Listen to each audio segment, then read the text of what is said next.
धर्म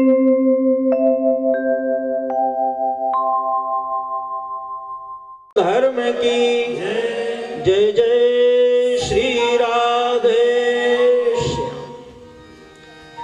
श्रीमद् भागवत सप्ताह ज्ञान यज्ञ भगवान बाल कृष्ण की वांगमयी मूर्ति, वैष्णवों का परम धन, सद्गृहस्थों का परम आश्रय, संतों का परम आधार, चतुर्थ दिवस आप लोग भगवान की शरण में विराजमान हैं, तो कुछ समय के लिए मन एकाग्र करें और भगवान की दिव्य लीलाएं श्रवण करें। कल सायंकालीन प्रसंग में अनेकानेक चरित्र श्रवण करते हुए आप लोगों ने अजामिल के मोक्ष की कथा श्रवण की। देखिए, अजामिल का उद्धार हुआ, इसका कारण समझिए कि अगर आप रुई की गोडाउन रख दें, रुई को गोडाउन में रुई भर दें और उसमें आग की एक छोटी सी चिंगारी ले जाके उस गोडाउन में रख दें, तो वो रुई का गोडाउन जल के राख हो जाएगा। इसी प्रकार से पाप जो है वो रुई के गोडाउन है। आप रोज 10 किलो रुई जमा करो, 10 किलो जमा करो और साल भर निकल जाए तो ढेर लग जाएगा। और किसी एक दिन एक चिंगारी रख दो तो एक दिन भी नहीं लगेगा, 2 घंटे में सब स्वाहा। तो इसी प्रकार से ये जो पापों का ढेर है ये रुई का गोडाउन है, और भगवान का एक नाम आग की एक छोटी सी चिंगारी है। भगवान के नाम में इतनी ताकत है कि वो जन्म जन्मांतर के पापों को नष्ट कर सकती है।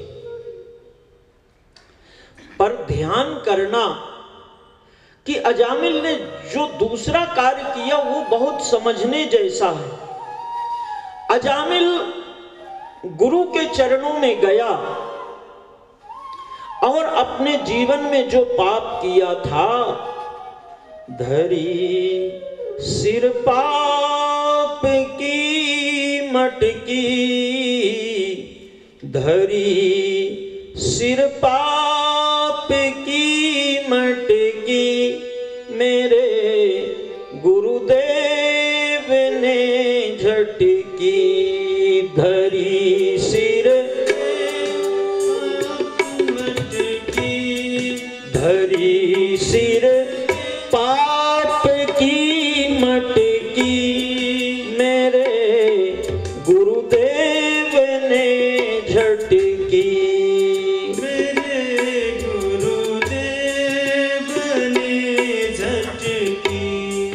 ओ ब्रह्मा नंद ने पटकी, ओ ब्रह्मा नंद ने पटकी, अगर फूटे तो फूटने दो, अगर फूटे तो फूटने दो, मुझे है काम ईश्वर से, मुझे है काम ईश्वर से, जगत रूठे तो रूठन दो, जगत रूठे तो रूठन दे।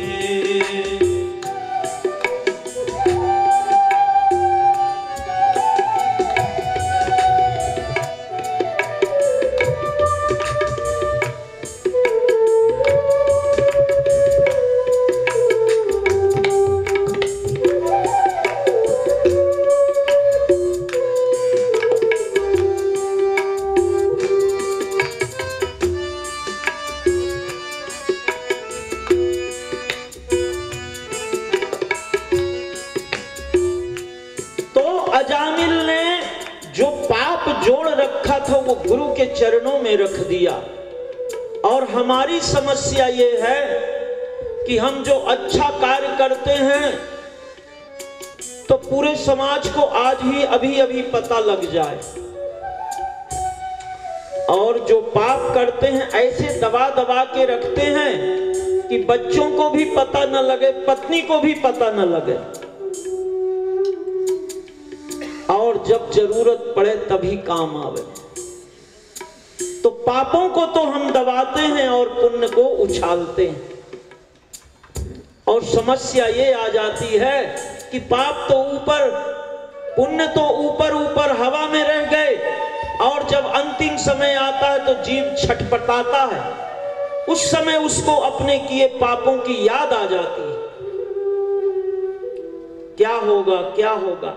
देखो, अगर आप ट्रेन की यात्रा करो तो आपका बढ़िया टिकट है ना, तो वो जब टीटी आता है तो आप लेटे लेटे ऐसे ऐसे करते हो, आप ऐसे लेटे हो, वो खड़ा है, ले भाई। और अगर कदाचित टिकट न हो तो वो उधर से आ रहा है, आप उसके सामने ऐसे जाके खड़े होते हो। क्यों भाई? क्योंकि टिकट नहीं है, और टिकट है, बस इतना अंतर है। तो माता पिता और गुरु को अधिकार है कि वो अपने पुत्र के, अपने शिष्य के अपराधों को क्षमा कर दें। पर ध्यान करना, मैं तो बहुत दिनों से ये सुनता हूं, अभी भी सुनता जा रहा हूं, अगर भूल से आपको कोई प्रणाम कर लेना, अरे बेटा थारा भला हो, थारे बेटा बेटी हो, थारी बिल्ली भी खूब अच्छे से रहे। क्या क्या आशीर्वाद माताएं देती हैं, देना भी चाहिए, पर उन माताओं का आशीर्वाद फलित होता है जो भगवान का पूजन करती हैं, ध्यान करती हैं, जप करती हैं। एक महाराज जी बुखार से हिल रहे थे, और यहां से एक शिष्य गए, बोले महाराज जी धोख मारूं? बोले खूब सुखी रहो। शिष्य ने कहा महाराज जी आप तो हिल रहे हो, मुझे सुखी बना रहे हो। देखो, जब आपके सामने कोई झोली ऐसे करेगा, हाथ ऐसे करेगा, तो आपके जेब में कुछ होगा, तब तो आप ऐसे करोगे। अब जब पूजा करते नहीं हो, थारा बेटा जुग जुग जिए, थारी बिल्ली जुग जुग जिए, थारा काम धंधा चोखो चले, कैसे होगा भाई? आशीर्वाद देने का अधिकार उसी को है जिसके झोली में जप हो, तप हो, भगवान का ध्यान हो, भगवान का नाम हो। नहीं, अगर कोई प्रणाम करे तो भैया जय श्री कृष्ण, जय सीताराम, जो नाम आपको अच्छा लगे, झूठे मत आशीर्वाद दो। आज अजामिल ने पापों को गुरु के चरणों में रख दिया और उद्धार हो गया। आगे यमदूतों का संवाद हुआ। बोले देखो भाई, जब कोई भी राम कृष्ण हरि गोविंद दामोदर माधव आदि का स्मरण करे तो उसकी तरफ भूल करके भी मत जाना। इसके पश्चात यहाँ देवासुर संग्राम की कथा है। देवताओं के स्वर्ग पर असुरों का शासन हो गया, बड़ी समस्या खड़ी हुई। देवगुरु बृहस्पति और इंद्र में अनबन हुई, इसका फायदा असुरों ने उठाया और विश्व रूप का वर्ण किया गया। इसने नारायण कवच का उपदेश किया है। श्रीमद् भागवत के षष्ठम स्कंद के 8वें अध्याय में इस नारायण कवच की इतनी बड़ी महिमा है कि अगर विदेश में लक्ष्मी चली गई हो तो इस नारायण कवच के प्रभाव से आप लक्ष्मी को आपके यहां आना ही पड़ेगा। श्रीमद् भागवत का प्रत्येक श्लोक मंत्र है, पर सुख शांति के लिए आप थोड़ी देर में अभी सुनोगे। गजेंद्र मोक्ष, कैसी भी विपत्ति हो, घर में कैसी भी अशांति हो, कैसा भी क्लेश हो, जीव तड़फड़ाता हो तो गजेंद्र मोक्ष का पाठ अति उत्तम। और लक्ष्मी प्राप्ति के लिए यद्यपि श्री सूक्त वगैरह ही हैं, पर यहाँ श्रीमद् भागवत में सुखदेव स्वामी से महाराज परीक्षित प्रश्न करते हैं, गुरुदेव यया गुप्तो सहस्त्राक्षा सवाहान रिपु सैनिकान क्रीणन्यो विनिर्जितो त्रैलोक्यावुजे श्रियम। भगवान इस कथा को बताइए कि इंद्र ने खेल खेल में त्रैलोक्य की लक्ष्मी को प्राप्त कर लिया, अपने शत्रुओं को हरा दिया। सुखदेव स्वामी कहते हैं विश्व रूप का वर्ण किया, इसने नारायण कवच का उपदेश किया।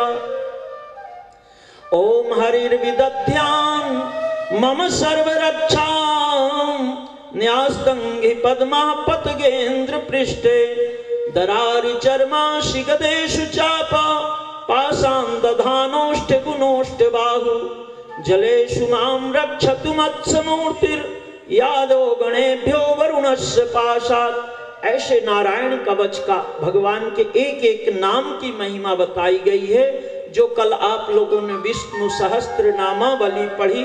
अब इसकी व्याख्या विशेष रूप से नहीं करेंगे। यहाँ जब नारायण कवच को इंद्र ने धारण किया तो विश्व रूप कहते हैं भैया एक काम करो, अगर दधीच ऋषि अपनी अस्थियां दान कर दें तो आप इसके वज्र का निर्माण करो, फिर वृत्तासुर पर आक्रमण करो। सब देवता दधीच ऋषि के पास गए हैं और दधीच ऋषि से अपने अस्थियों की याचना की है। दधीच ऋषि कहते हैं ये शरीर तो नश्वर है ही है, ध्यान करिए ये मनुष्य शरीर ही ऐसा है कि मरने के बाद भी इसमें 2-5 लाख खर्च ही होता है। हाथी के दंत के खिलौने बने भांति भांति, छेरी की मोट खाल पानी भर लाई है। गेड़ा की खाल को बिछावत है यति सती, अमीरगन की खाल राजा रंक के मन भाई है। गुरु सरयू कहते हैं कि मन सोच करो, ये मानुष की खाल कुछ काम में न आई है। ये मानुष की खाल कुछ काम में न आई है। तो यहाँ दधीच ऋषि ने कहा कि भैया ये अस्थियों का दान करता हूं। अब हमारे मुंबई में समाज जागृत हो गया, आंखों का डोनेट, कई लोग तो शरीर का डोनेशन कर देते हैं कि भैया अब इसका क्या करेंगे, अब इसकी महिमा आगे है। तो यहाँ दधीच ऋषि की अस्थियों का वज्र बनाया गया और वृत्तासुर पर प्रहार किया। वृत्तासुर ने 4 श्लोकों में स्तुति की और ये पुष्टि मार्ग इन्हीं 4 श्लोकों से जगत गुरु वल्लभाचार्य जी महाराज ने प्रकट किया है। वृत्तासुर कहता है इंद्र मुझे पता है कि जिस पर भगवान नारायण की कृपा हो उसी की विजय। यत्र योगेश्वरः कृष्णो यत्र पार्थो धनुर्धरः